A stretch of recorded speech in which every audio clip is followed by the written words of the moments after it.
Ano man ang sabihin nila, hindi kita ipagkakaila, pagkat ikaw lang ang minamahal ko, o aking diwata. Aking diwata. Ikaw ang pinakamaganda, mapinagmamasdan kita para nagmamalik mata. Diwata. Tamang hinala, di makapaniwala na nakita na ang pinakabaki ng natala. Diwata. Walang katapat, pagkamat pinagbawalan, di paglalaban ka sapagkat ikaw lang ang minamahal ko, o aking diwata. Nang magising ako sa harap ng Susu Beach sa bayan ng Santa Maria ay agad kong kinuha ang aking bisikleta. Sa sobrang pagkasabik ko na marating Abra, nasabi ko sa sarili ko na maaga akong pupunta. Reverse psychology ang nangyari. Tinanghali ako ng gising. Ang nararamdaman ko sa mga oras na to ay excited na kinakabahan dahil ito ang unang pagkakataon na papasukin ko ang probinsya ng Abra. Marami kasi yung naririnig na hindi magandang kwento tungkol sa Abra, na kesyo pugad ng MPA, nagtitrip ang mga kabataan, nung iba binibenta ka pa. Lilinawin ko lang, benta na ilalako ka sa kalsada, hindi ganoon guys. Ang ibig ko sabihin sa salitang benta ay gagawin kang pulutan sa usapan nila na porket Tagalog ka, hindi mo naintindihan ang lingwahe nila dahil nga sa language barrier nating mga Pilipino. Iba-iba kasi ang mga salita natin, may Tagalog, may Ilocano, may Bicolano, may Chabacano at marami pang iba. At pagkatapos ng kalahating oras na takbuhan, gamit ang bisikleta, finally ito na, mapapasok ko na ang pinapangarap kong probinsya, ang probinsya ng Abra.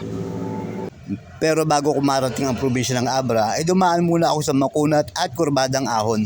Parang ito yata ang pinaka-initiation nila bago marating talaga ang probinsya. Medyo nakakapagod nga lang siyang uhunin, pero pag nakita mo naman ang mga kabuntukan sa harapan mo, mapapawi lahat ng pagod mo. Mali nga ako na expectation ko kasi abong akala ko ang probinsya ng Abra ay pagarin katulad ng Mountain Province. Hindi pala. Siyempre kung may ahon, may lusong. And after 15 minutes na lusong, finally, eto na, narating ko na rin ng probinsya. Finally! This is it! Abra na! Welcome to Abra! And when I reached the welcome sign, seemingly all my suffering on the roads finally paid off. Hanggang sa bumaba na nga ako ng tuluyan sa makasaysayang tunnel.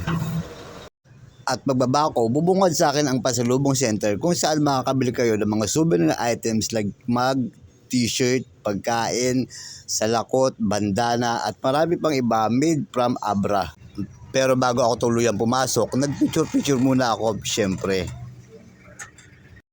Hanggang sa pumasok na nga ako sa makasaysayang tunnel. Sabi ng mga taga rito, pag pumasok daw ako sa tunnel na yan, kailangan kong mag-ingay bilang parang katulad sa kabyang tunnel sa may Cavite na kapag pinasok nila ang kabyang tunnel, kailangan nilang mag-ingay. Welcome to Abra! Yoo! No road can control my happiness.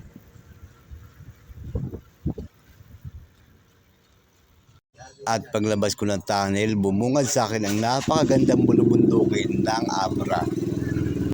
At nang marating ko na ang bayan ng Pidigan, bumungad sa akin ng napakalawak na taniman ng kalabasa. Ito ang unang pagkakataon ko sa buhay ko na nakita ko ng napakalawak na taniman ng kalabasa. Ganito pala ang kalabasa, para rin siyang pakwan, tumutubo lang sa lupa na parang bola. At nang bumalik ako sa pagpadyak, tinawag ako ni Zeus para kumain sa karinderya nila. Thank you Zeus sa napakasarap pong mami. At pagkatapos kong kumain, balik padyak na naman hanggang sa tawagan ako ng mga empleyado ng Gudyong.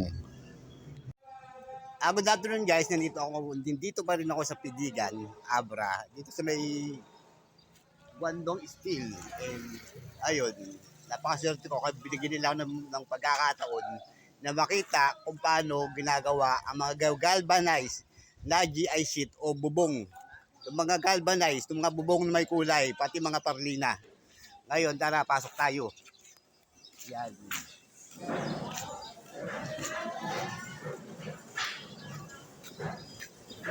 Ayun, mula sa makina, yan o, mula sa makina, lumalabas, yan mga galvanized na bubong. Ayun, yun. Ito ang proseso nila. Ito ang pinaka-cutter. Yan ang pinaka-cutter guys. Ayun. may bubong ka na. Yan, isa pa yan, oh. Yan.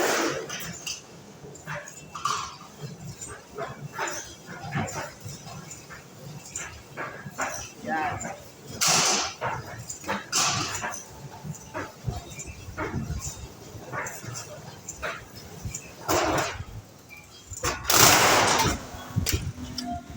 Ayan nyo. Tapos kukulayan lang yan. Parang ganito. Yan yung ano, pinaka finished product.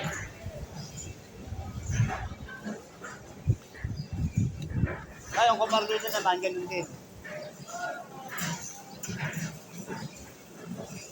Yun.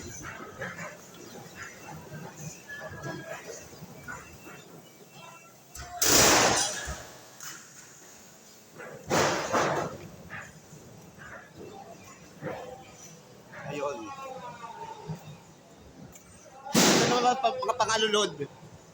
Ito yung ginagawa alulod sa alulod ng bahay. Tingnan natin kung paano. Yan. Ito, di ba pang-alulod yung pang-alulod dyan? Ng kalas gutter. Oo, pag-gutter, pang-alulod. Oo. Yan. Yan, tingnan natin kung paano. Yan, sinut. Flex yung nagbebet, boss. Yan.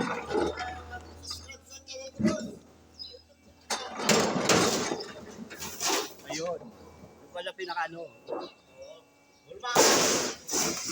Ulmahan. Nakagaling, boss. Pasig. Pasig. Ako, malayo. Pasig Tabra. Kusog. Ako. Malayo. Yan, may idea na kayo ngayon kung paano na magbubuo ang galvanized na mga bubong at balik pa na naman ako hanggang sa marating ko na ang sentrong bayan ng Banggid. Ang Banggid ang pinaka-capital ng Abra. At dito nagtatapos ang pang-10 araw ko sa aking Philippine Love Adventure. Maraming salamat sa panonood and God bless. Anyway, mag-subscribe na rin kayo sa aking YouTube channel, Chris Kalikasan Official. Thank you for watching.